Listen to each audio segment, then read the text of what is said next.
in the 2 years of the Aquino administration. Okay.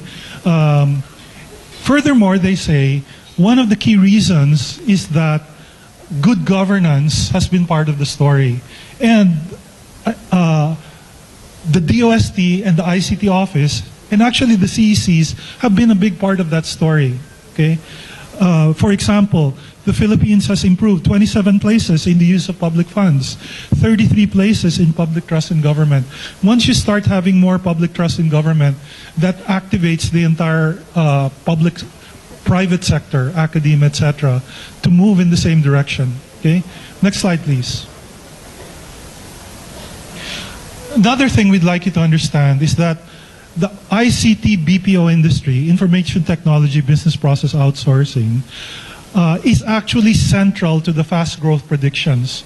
In other words, this is the fastest growing segment of our economy, but it's also a big part of the turnaround in perception about the Philippines. So first of all, fast growth. A number of the big investment bankers, part of the reason they predict very fast growth for the Philippines is this industry itself.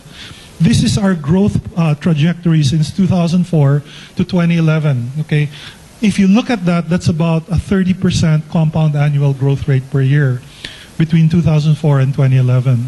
Okay, the stats for this year are looking pretty good.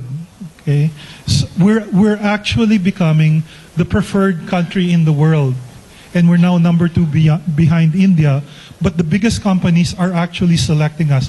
What you need to understand about this is that when India became a BRIC country, its success in a single industry, which is the same one, played a big part in a change in perception about India.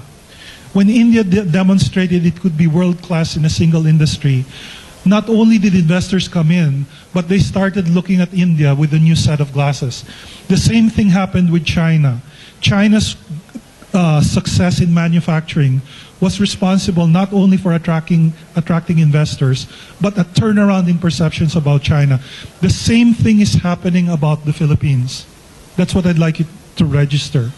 Next slide, please.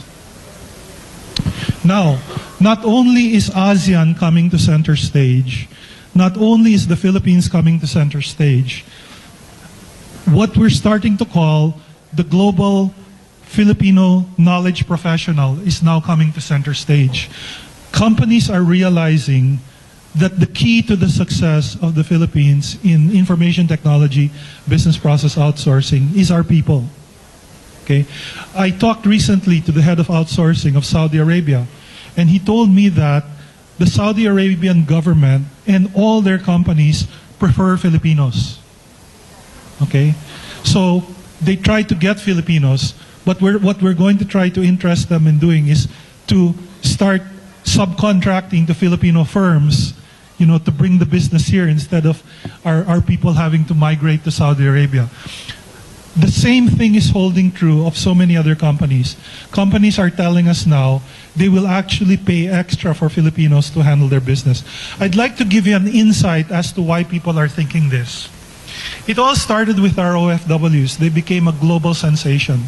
Some people don't look well on this, okay? But I'd like to show you how this looks like. You see, I graduated and worked for 20 years in the United States. I was in academia and the IT business there. I had many American friends and clients that would hire Filipino nannies. And what they would tell me is that they could trust the Filipino nanny with their household and with their children. There's no greater trust. We should be very proud of that. Okay?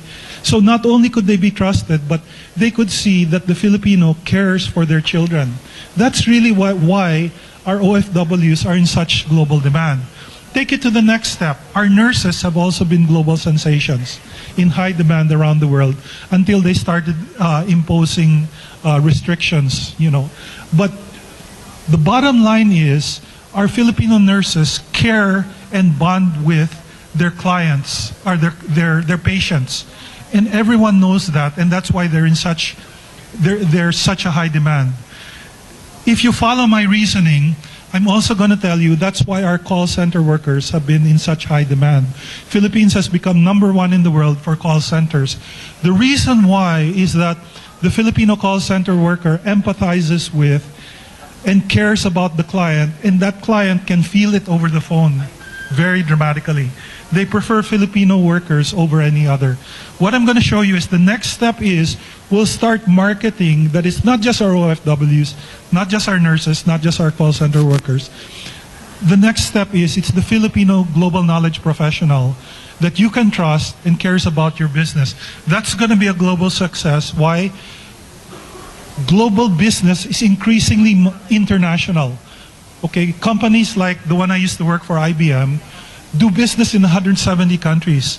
They have to trust their people on the ground, that these people can be entrusted with their business and do care about their clients whose business they're bringing to the Philippines.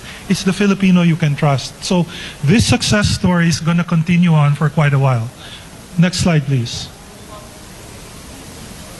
So let me get now to our Next Wave Cities and Smarter Countryside program. These programs are intended to ensure that this success story, this rapid development, spreads all over the Philippines. Okay? Our Next Wave Cities program is primarily oriented around business process outsourcing.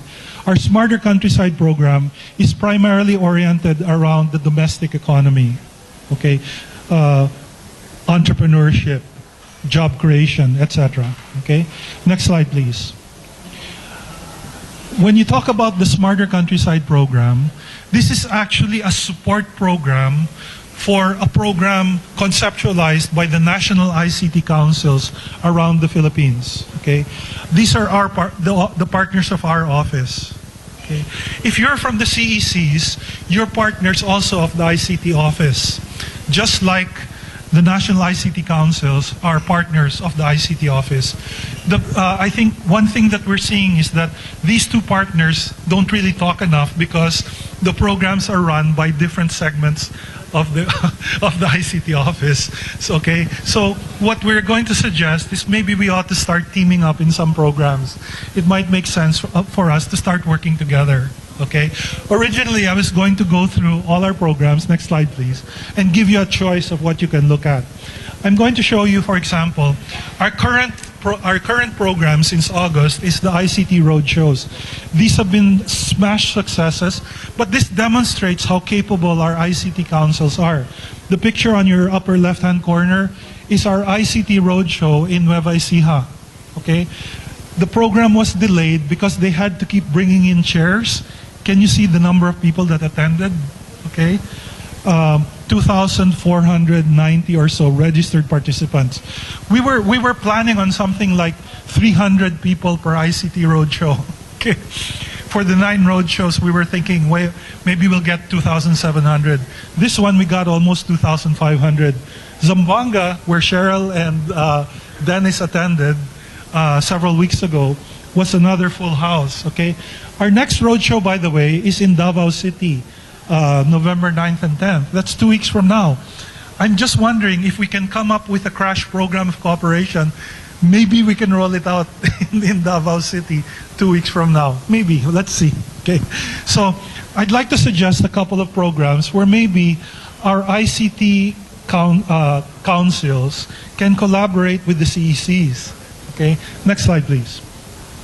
Okay. This is what the Next Wave Cities program looks like. 5 major programs in gold. Okay. Research and road mapping, talent development, organizational development, capability building, marketing, and infrastructure and business environment. I'd love to explain it to you, but it's more outsourcing oriented. Okay. I'd like to focus on blue, the Smarter Countryside. Smarter cities, okay, is the biggest trend in ICT. That's a long story. We have a brief from our website you can download, but I'd like to talk to you about the last 2 programs. ICT for rural development, okay, and technopreneurship, okay. There's nothing like ICT for poverty alleviation, okay. I'm so excited to be able to share that program with you, okay. Countries around the world are starting to discover how effective ICT is for empowering the poor, bringing development to the countryside. In fact, the World Bank just came out with a treatise showing how effective ICT is for poverty alleviation and countryside development. Technopreneurship. I was a technopreneur in the United States for 9 years of my career. I